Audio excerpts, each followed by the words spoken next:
All right, now I'm going to show you the cone, and this is probably the one that's been on the AP test the most.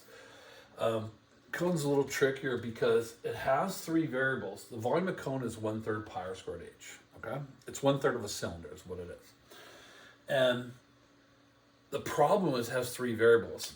And if you look at what's given to us, they don't give us three variables worth of information. So real quick, they said the height is decreasing at 2 inches per second. So that's the rate of the height. Now I put negative because it's decreasing means it's changing at a negative rate, all right? So decreasing is negative, increasing will be positive. So since it's getting smaller, so just visualize water dripping out of this cone, okay? Where I was heading out. All right, so, but we're losing 2 inches in the height per second, okay? How fast is the volume changing? So the volume of the water, how fast is it changing when the water level gets to 6 inches? So they're asking for the change in volume when the height is 6. Now, if you look at, they only talked about V and H, and that's all they asked about. And look, there's an R in there. They didn't even ask us about it. So if I were to take this derivative like it is, I would have to do the product rule, and I have all these R's and DRDTs, and the problem could get very complicated. There's a way to do it that way, but it's a lot longer. So here's kind of the shortcut. In a cone,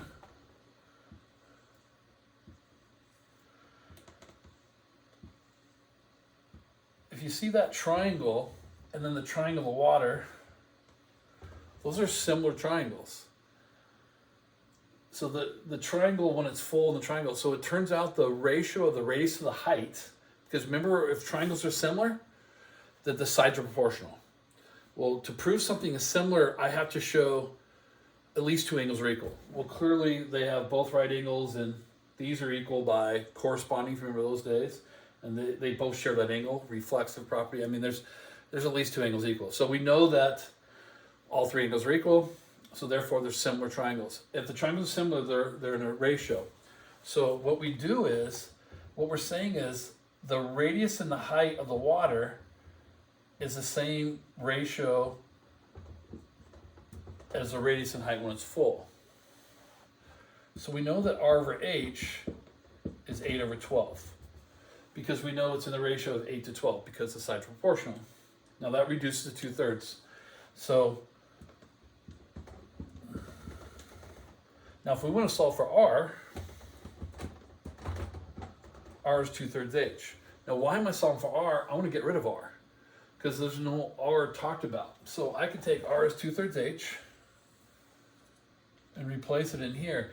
Now, since it is a variable, I replace it with another variable. I didn't just replace it with a constant like I got to do with the cylinder. So I put 2/3 H.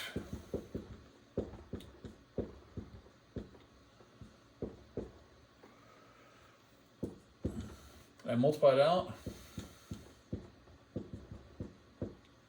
and I get that formula.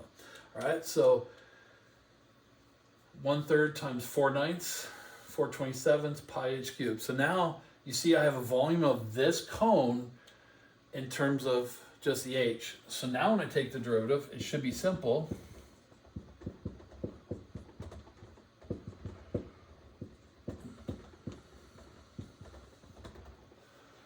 So derivative v is dvdt, constant just sits there.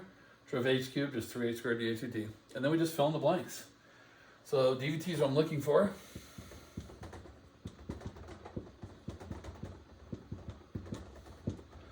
So h squared, so 6 squared, and dh/dt is -2. All right, so we got some math to do. I think I get -32. So this is 108 divided by 27. Just these two right here is 36 times 3, 108. 108 divided by 27 is 4.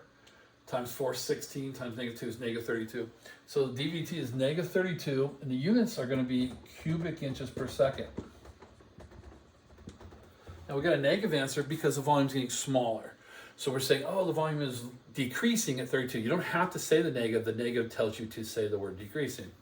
So you say, oh, the volume is decreasing at 32 cubic inches a second because we're losing water, okay?